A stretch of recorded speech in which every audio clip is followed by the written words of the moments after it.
नमस्कार मित्रांनो, माझं नाव प्रशांत निकम आणि तुमचं सर्वांचं आपल्या चॅनलमध्ये या ठिकाणी स्वागत आहे. मित्रांनो, आपण आत्ताच एक व्हिडिओ बनवला होता की भाई बनायचंय, नक्कीच हा व्हिडिओ पहा. आणि येरवडा जेलची त्यामध्ये माहिती दिली होती. त्याला उत्तम असा प्रतिसाद आला आणि कमेंटही भरपूर आल्या की हे मिळतं का, ते मिळतं का तिथे. तर आपण आज डिटेलमध्ये पाहणार आहोत की एक सर्वसामान्य माणूस किंवा एक गँगस्टर किंवा ज्याला नवीन भाई व्हायचे, त्याची नेमकी सुरुवात कुठून होते. त्याच्यामध्ये आपण पाहूया. एखाद्याने जर गुन्हा केला तर त्याला पहिले होती ती पोलीस कोठडी, ज्याला आपण पीसी म्हणतो. तर ती 10, 12, 15 दिवसाची असल्यानंतर तिथेच माणूस अर्धा खचून जातो. त्याच्यानंतर दुसरी एंट्री ज्यावेळी जेलमध्ये होते, कारागृहामध्ये होते, म्हणजे तुमच्या येरवडा कारागृहामध्ये होते, त्यावेळेस मित्रांनो, जे सिक्युरिटीसाठी त्या गेटला तुमचे संपूर्ण कपडे काढले जातात आणि खूप वेगळ्या पद्धतीने चेक केलं जातं मित्रांनो. खूप म्हणजे खूपच वेगळ्या पद्धतीने चेक केलं जातं. पैसे कुठं कुठं ठेवले असतील हे सुद्धा चेक केलं जातं. तर अशा पद्धतीने तिथेच माणूस सर्वसाधारण 90% खचून गेलेला असतो. आता जेलमध्ये दैनंदिन कार्यक्रम कसा असतो किंवा त्याचं जीवनमान कसं असतं, तर जेलमध्ये तुम्ही गेल्यानंतर सुरुवातीला म्हणजे त्याचा दिनक्रम असतो सकाळी 6 ते संध्याकाळी 6, म्हणजे सूर्योदय ते सूर्यास्त. परंतु या ठिकाणी तसं न करता यांना ज्यावेळी 6ला बाहेर काढलं जातं त्यावेळी पर्टिक्युलरली प्रत्येक तर समजा एका बाराकीमध्ये 70 कैदी असतात, परंतु त्या ठिकाणी ठासून भरले जातात 225. आणि त्यांचे सकाळी 6ला उठवल्यानंतर हेड टू हेड काउंट केला जातो की इतके आहेत ना. आणि त्याच्यामध्ये म्हणजे तुम्हाला झोपण्याची जी जागा असते ते फूटभरच असते. 1 फूट बाय 8 फूट, म्हणजे तेवढंच तुम्हाला झोपावं लागतं एक अंगावर. किंवा काय भाई बनणाऱ्यांना मी विशेषतः सांगतो की आतल्या ऍडजस्टमेंट कशा असते, जीव घेणे ऍडजस्टमेंट असतात. आणि आतमध्ये 2च टॉयलेट असतात. 200 लोकांना 2 टॉयलेट, 200 ते 225 लोकांना. ज्यावेळी तुम्ही बाहेर काढलं जातं, ज्यावेळेस तिथे तुम्हाला लाईन लागते टॉयलेटची, सकाळी जी प्रातःकालची विधी आहे त्यासाठी भरपूर लाईन लागते. आपण जर चांगल्या शहरात राहत असेल तर आपल्या घरामध्ये 1-2 टॉयलेट असतात, आपण चुकाचुकी बसू शकतो. तिथं कमोडची सुद्धा व्यवस्था नसते आणि त्या लाईनमध्ये आतमधून कडी नसते. वेळ पडल्यास तुम्हाला बाहेरही ओढून काढलं जातं तुम्ही जर लवकर आला नाही तर. आणि डबड्यांची सुद्धा संख्या कशी असते, 7-8 जणांचं जर एखादा ग्रुप असेल तर त्यांना 2 डबडे दिले जातात. त्या डबड्यात मग ऍडजस्टमेंट करून लाईन. आणि त्याच वेळेस सकाळी 7 वाजता नाश्त्याची वेळ होते. मग त्याच्यामध्ये उपमा असेल, पोहे असेल, शिरा असेल. त्याला काही तेल मीठ वगैरे जास्त हे नसतं, चविष्ट नसतं, कारण ते काय हॉटेल वगैरे नाही. तुम्हाला ते शिक्षा, कठोर शिक्षा देण्यासाठी त्या ठिकाणी दिलेला, फक्त एक जगण्यापुरती एनर्जी असावी एवढ्याच पद्धतीचं तुम्हाला अन्न या ठिकाणी दिलं जाते. तर आता त्याच्यामध्ये तुम्हाला 10:30ला तुमचं जेवण नाही आलेलं असतं. पुन्हा तुम्हाला या ठिकाणी 11 ते 3 बंद करतात. त्या बराकीमध्ये तुम्हाला पुन्हा बंद केलं जातं. मग आता 11 ते 3 यावेळेस काय लोक करतात, काही लोक जेवण घेतल्यानंतर आता टाइमपास काय करायचं, तर मग त्या ठिकाणी जेलमध्ये चेस म्हणजे बुद्धिबळ आणि दुसरं म्हणजे चल्लसाट, ही अशी साधनं करून 1-2 तास कसे तरी वेडेवाकडे घालवतात. आणि त्याच्यानंतर पुन्हा आणि तुम्हाला 2 तास पुन्हा एकदा म्हणजे 5:30 पर्यंत, त्या 2 तासामध्ये तुम्हाला लायब्ररीला जाता येईल किंवा हॉस्पिटलमध्ये सुद्धा जातात. आता बरेच लोक हॉस्पिटलमध्ये जाताना मग तिथे काय लाईनच असते खूप मोठी. तर ज्यावेळेस मग जेलचे अधिकारी येतात, विचारतात बाबा तुला काय झालंय, ताप खोकला असं काही सांगतात, त्यावेळेस पट्ट्याने पण मारतात. मग निम्म्यापेक्षा जास्त लोक त्या मारायला घाबरूनच येत नाहीत. मग त्याच्यात तुम्ही दवाखाना करू शकता, लायब्ररीला जाऊ शकता. असे 2 तास काढल्यानंतर पुन्हा एकदा तुम्हाला 5:30ला त्या ठिकाणी परत लॉक केलं जातं. मग पुन्हा ते सकाळी डायरेक्ट 6लाच उघडतात. आता मित्रांनो, हे तर झालं दिनचर्चा म्हणजे दिनसत्र त्यांचं पूर्णपणेच. तर या ठिकाणी मला बऱ्याच लोकांनी विचारलं की कमेंटमध्ये, तंबाखू सिगरेट मिळते का, तर मिळते. तंबाखू आणि सिगारेट आणि बिडी वगैरे तंबाखूजन्य पदार्थ हा GRच आहे.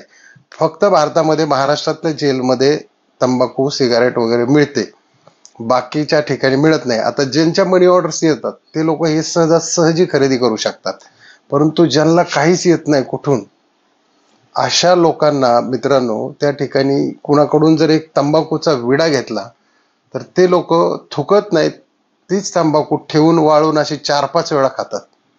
ही जेलमधली सत्यता आहे. आणि हे जे भाई लोक होऊन गेलेले बाहेर आलेले ते त्यांना चांगल्या पद्धतीने माहिती आहेत.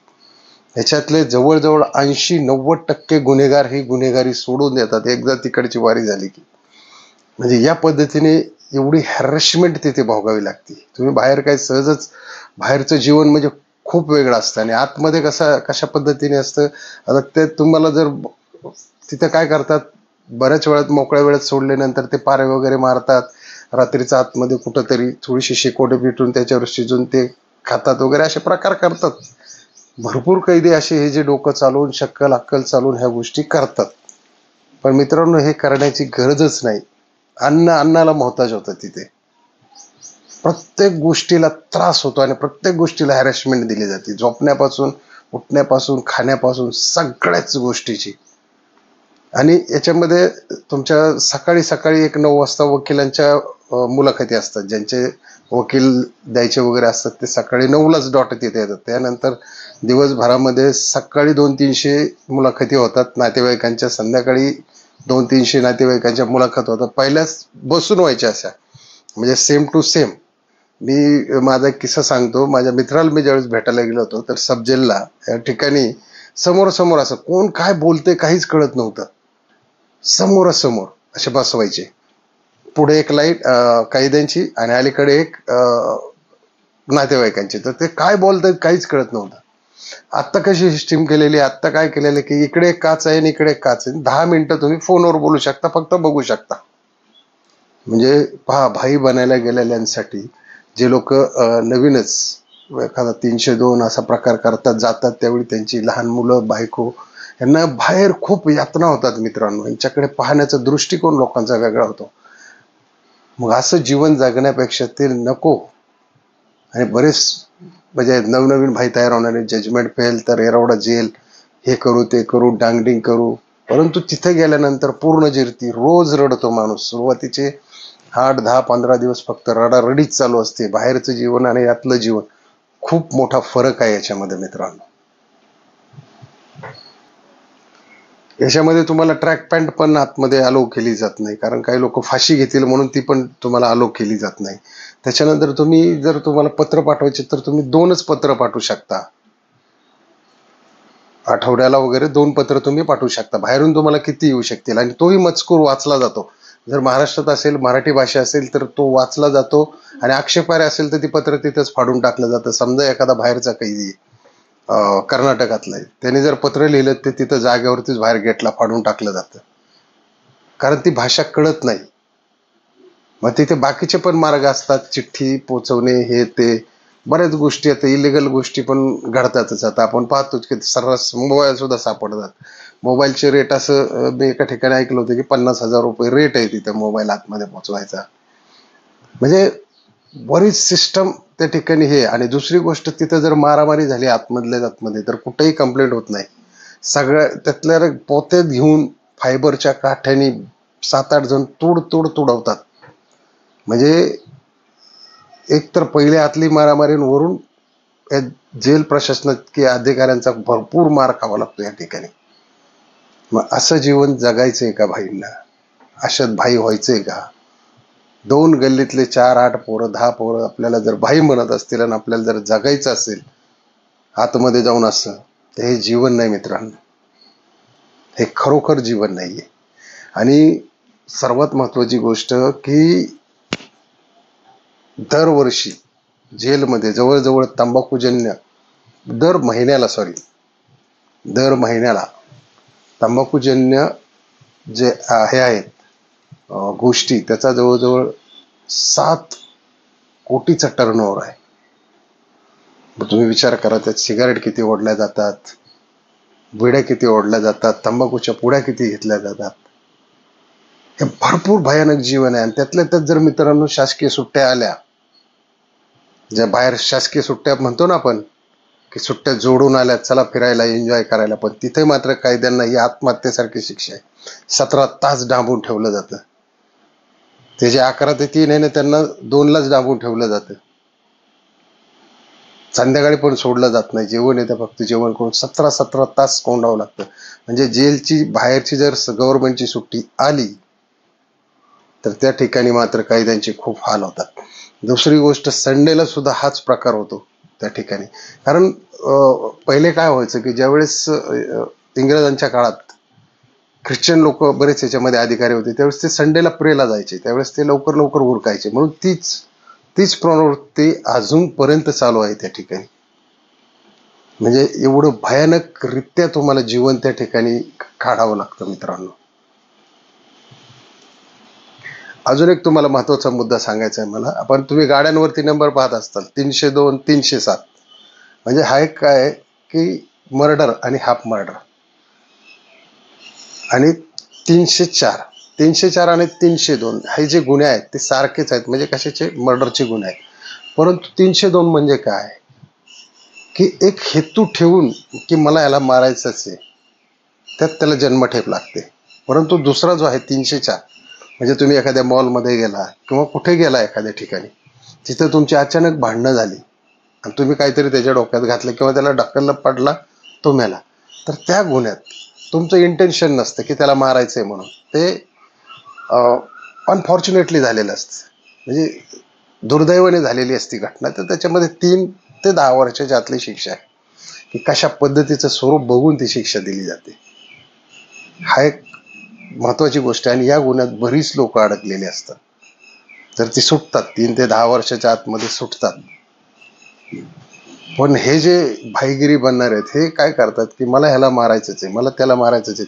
आणि इव्हन जेलमध्ये सुद्धा जे गँगस्टर असतात, बरेच लोक गँगस्टर नसतात, ते असे चुकून आलेले असतात, त्यांना मात्र वैयक्तिक खूप त्रास होतो ह्या सगळ्या जेलमध्ये. कारण ते एकटे दुकटे आलेले असतात, बिचाऱ्यांना कुणाचा काही सपोर्ट नसतो. पण गँगस्टर जे असतात, म्हणजे आता समजा एखाद्या गुन्ह्यात 10 ते 15 लोक आलेले आहेत, तर त्यांचे 2-4 इकडं 2-4 तिकडं असतात, बऱ्याचमध्ये डिवाइड केला जातो. तो एक नियम चांगला आहे जेलचा. तर त्याच्यामध्ये एखाद्याला शिक्षा लागलेली, तो बसलेला आहे, आणि त्याच्या पुढे जर कोण हातपाय पसरून बसलं, व्यवस्थित नाही बसलं, तर त्याला वाटतं मला रिस्पेक्ट दिला नाही, म्हणून त्याला ठोकून काढलं जातं. आणि हे येणारे नवीन जे रोजचे भाई आहेत ना, त्यांना तर रोज ठोकून काढलं जातं. जे 20 ते 25, 20 ते 30चा जो पट्टा आहे गुन्हेगारीचा, यांना आतमध्ये भरपूर ठोकून काढलं जातं. आणि बलात्कार करून आणि चोऱ्या करणाऱ्याला तर भयानक त्रास आहे. ते चोऱ्या करणारे रोज हातपाय दाबून घेतात त्यांच्याकडून, त्यांची पर्सनल कामे करून घेतात, कपडे धुवून घेतात. आणि बलात्कार करणाऱ्यांना बाहेर त्यांनी एकदाच केलेला असतो, त्यांच्यावरती ते वारंवार त्याच गोष्टी घडतात. मग त्यांना कळतं की आपण काय केलंय. म्हणजे शिक्षा तर होणार, तो वेगळाच विषय, परंतु इथे अगोदर ह्या गुन्हेगारांपासून वाचणं खूप भयानक कठीण असतं. त्याच्यामुळे माझी नम्रतेची विनंती आहे सर्व स्टुडंटला किंवा ज्यांना भाई बनायचं, जे बाईक घेऊन फिरतात, हे ते 4-5 लोक आपल्या असे टपूचे गोळा होतात, याव करीन त्याव करीन, काही करू नका. बेस्ट वे, तुम्ही शिक्षणाचा आधार घ्या. पुणे हे विद्येचं माहेरघर आहे, आणि त्या माहेरघरामध्ये तुम्ही शिकून चांगल्या ठिकाणी नोकरी करा. फालतू नसते उठा ठेव, जजमेंट फेल, एरवडा जेल ह्या भानगडीत पडू नका. कारण हे तर मी आता हा दुसरा भाग काढलेला आहे. पहिला भाग तर तुम्ही प्रेक्षकांनी चांगला प्रतिसाद दिला, चांगल्या कमेंट दिल्या, त्यामुळे मी त्यांचा आभारी आहे. म्हणून मी हा पुन्हा एकदा दुसरा भाग टाकत आहे. असेच आपण वेळोवेळी कशा पद्धतीने आपल्याला चांगलं जीवन जगता येईल किंवा ह्या वाटेला जाता येणार नाही, संगत गुण खराब असतील लगेच सोडून द्या. तर चला मित्रांनो, व्हिडिओ आवडला असेल तर नक्की सबस्क्राईब करा, लाईक करा आणि शेअर करायला विसरू नका. असेच नवनवीन व्हिडिओ पाहण्यासाठी आपल्या चॅनलला सबस्क्राईब करायला विसरू नका. जय हिंद, जय महाराष्ट्र.